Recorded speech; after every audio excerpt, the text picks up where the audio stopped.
Pemirsa, 19 demonstran yang terlibat aksi unjuk rasa di depan gedung DPR RI pada akhir Agustus 2025 lalu, Kamis malam dinyatakan bebas bersyarat oleh Majelis Hakim Pengadilan Negeri Jakarta Pusat. Bebasnya para demonstran dari Lapas Salemba langsung disambut haru bahagia oleh keluarga yang menunggu di depan gerbang penjara. Terima kasih Lapas Salemba. Oke.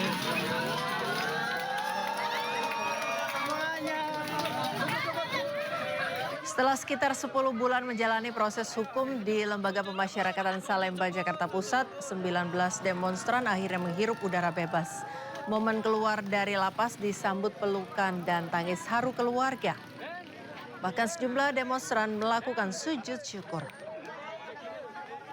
Sebelumnya para terdakwa didakwa melakukan tindak pidana kekerasan dan atau ancaman kekerasan terhadap aparat saat aksi unjuk rasa di depan gedung DPR RI. Majelis Hakim menjatuhkan vonis pidana penjara 10 bulan dan menyatakan para terdakwa langsung bebas setelah masa penahanan dihitung selama proses persidangan.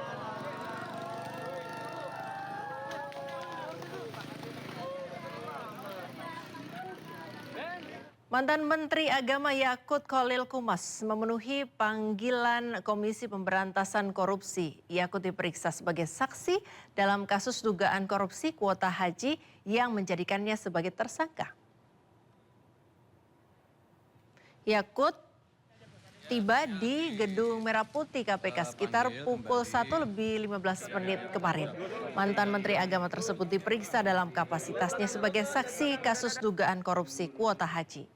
Pemeriksaan Yakut berkaitan dengan perhitungan kerugian negara yang akan dilakukan oleh BPK. Dalam sepekan ini KPK telah memanggil sejumlah saksi untuk dimintai keterangan. KPK saat ini sedang melakukan perhitungan kerugian keuangan negara dengan pemeriksaan dilakukan oleh auditor BPK. Panggil kembali sambil jalan ya? Iya, sambil jalan aja Gus. Ya, ayo sambil jalan. Untuk Sambil jalan, sambil. memberikan kesaksian atas saudara Iswah, gitu ya. Itu aja. Terkait kerugian negara ditanya dulu Gus. Ya sebelum tahu, ya. Saya mohon izin ya. Saya mohon izin lewat ya Mas. Mohon izin ya, mohon izin ya. Mohon izin Mas. Mohon izin lewat Mas. Kejaksaan Agung menggeledah rumah mantan Menteri Lingkungan Hidup dan Kehutanan Siti Nurbaya Bakar terkait kasus alih fungsi lahan. Namun Kejaksaan Agung belum menjelaskan secara detail hasil penggeledahan tersebut. Kejaksaan Agung menggeledah rumah mantan Menteri Lingkungan Hidup dan Kehutanan Siti Nurbaya Bakar. Penggeledahan terkait penyidikan kasus dugaan korupsi tata kelola kebun dan industri sawit.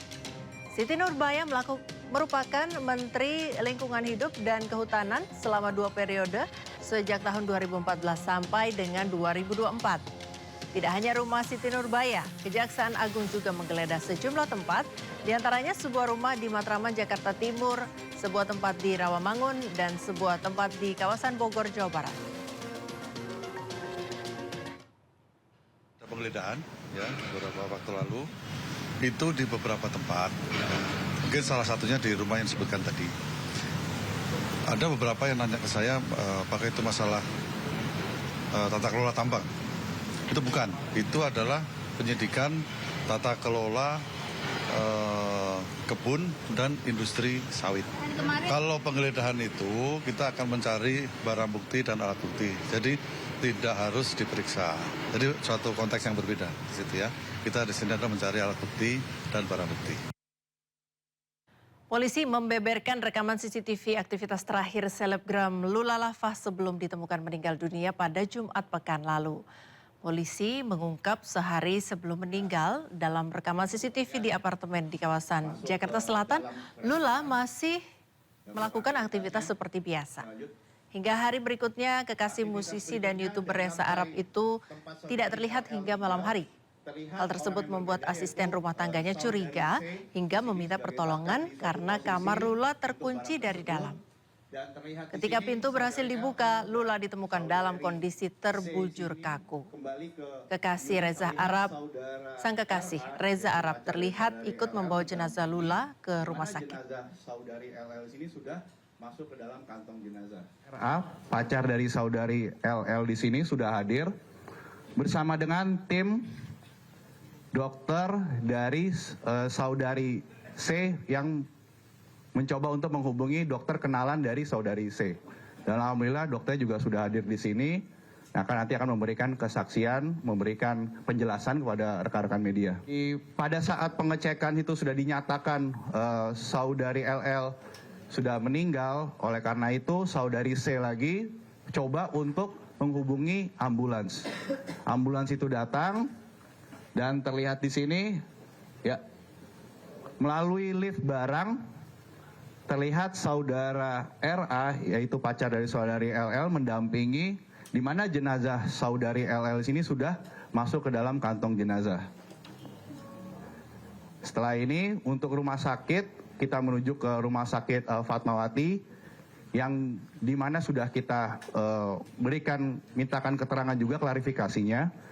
Keterangan dari rumah sakit Fatmawati bahwa kondisi saudari LL ini meninggal dunia dengan kehabisan nafas dan tidak ada tanda-tanda penganiayaan atau kekerasan.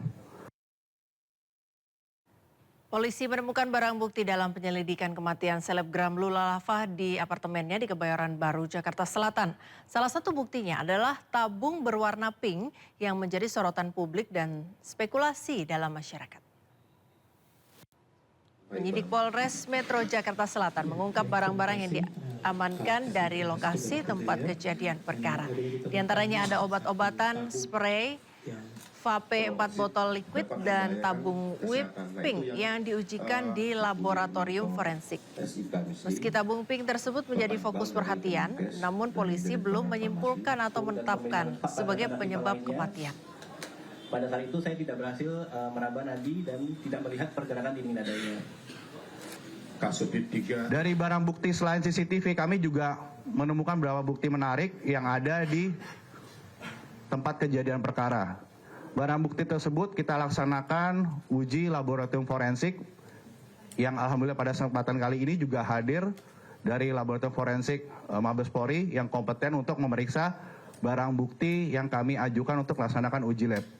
Selain uji lab di sini, kami juga terima kasih kepada keluarga terdekat dari saudari LL yang mau dilaksanakan pengecekan tes DNA karena di sini kami melihat ada barang-barang yang disentuh, dibawa oleh saudari LL yang kita pastikan bahwa barang-barang itu memang milik dari saudari LL. Jadi kita mendapatkan DNA pembanding dari keluarga terdekat. Lanjut. Ya, di sini ada barang-barang bukti yang tadi kita lihat, salah satunya adalah tabung pink. Nah, tabung pink ini akan menjadi banyak polemik di masyarakat. Apa isi kandungan tabung pink itu? Nanti dari pihak laboratorium forensik yang akan menjelaskan lebih lanjut apa isi kandungan dari tabung pink tersebut. Untuk tabung berwarna pink, waktu kami pemeriksaan keadaan kosong. Tapi dari penyidik dengan dikasih dengan merek yang sama dari produksi yang sama, kami periksa tabung gas tersebut untuk sebagai pembanding ada mengandung nitro oxide N2 ini tabungannya. Ya, demikian dari saya. Ya, Kasubdit Narkoba menyebut penggunaan nitrogen oksida atau N2O untuk hiburan termasuk penyalahgunaan obat. Barreskrim Polri melalui Direktorat Tindak Pidana Narkoba terus berkoordinasi dengan Kemenkes dan BPOM untuk menyusun penindakan hukum terhadap produksi, peredaran, dan juga penyalahgunaan nitrogen oksida. Pemahaman penggunaan gas N2O dalam tabung whipping sering disalahpahami. Seperti aman karena digunakan di dunia medis, tidak menyebabkan ketergantungan, atau efeknya singkat sehingga tidak berbahaya. Pemahaman tersebut keliru dan berisiko tinggi dikarenakan penggunaan gas NO2 dapat menimbulkan risiko terhadap tubuh seperti hipoksia, kemudian ropati, kemudian frostbite, kemudian defisiensi vitamin B12 dan lain-lain. Barreskrim Polri melalui Direktorat Tindak Pidana Narkoba terus melakukan komunikasi secara intensif dengan instansi terkait yaitu Kemenkes, kemudian Badan POM untuk menyusun formulasi penindakan hukum yang tepat terhadap produksi, peredaran dan penyalahgunaan nitrogen oksida atau N2O sehingga penerapan Undang-Undang Kesehatan nomor 17 tahun 2023 dapat kita lakukan secara tepat.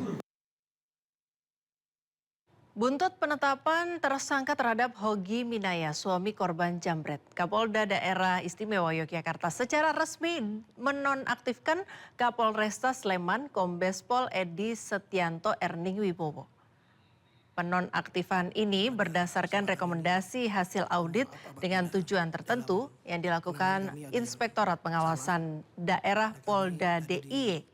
Dalam audit ditemukan pelanggaran terkait pengawasan yang tidak dilakukan Kapolresta Sleman hingga terjadi kegaduhan di masyarakat yang berdampak pada menurunnya citra Polri.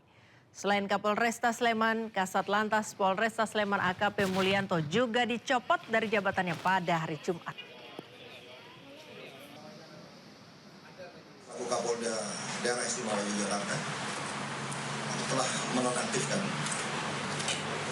Kapolresta Sleman Kombes Pol Edi Setianto terkait dengan temuan hasil audit dengan tujuan tertentu yang dilakukan Inspektorat Daerah dipimpin langsung oleh Pak Irwasda.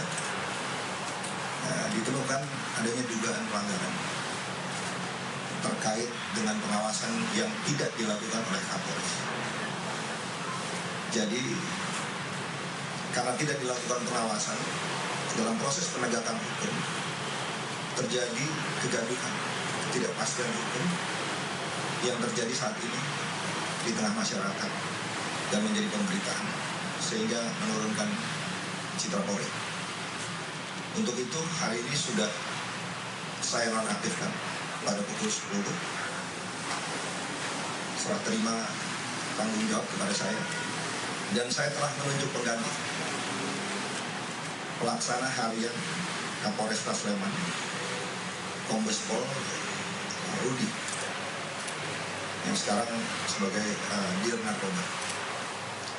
Terkait dengan Kasat Lantas, hari ini juga akan dilakukan penggantian, sedang dilakukan terkait juga temuan dari hasil rekomendasi audit dengan tujuan tertentu. Diduga ada pelakuan pengawasan yang tidak dilakukan oleh Kasat Lantas, sehingga dalam proses penyidikan Laka Lantas menimbulkan ketidakpastian hukum dan kegaduhan. Sementara itu Kejaksaan Negeri Sleman Yogyakarta resmi mengumumkan penghentian perkara Hogi Minaya yang sebelumnya jadi tersangka usai membela istrinya sendiri dari aksi penjamretan. Surat ketetapan penghentian penuntutan bagi Hogi Minaya tersebut diterbitkan demi kepentingan hukum dan telah diserahkan ke kuasa hukum yang bersangkutan. Pengumuman penghentian perkara Hogi Minaya ini disampaikan Kepala Kejaksaan Negeri Sleman Bambang Yunianto pada Jumat petang. Surat ketetapan penghentian penuntutan bagi Hogi Minaya tersebut diterbitkan tanggal 29 Januari 2026 demi kepentingan hukum dan telah diserahkan ke kuasa hukum yang bersangkutan.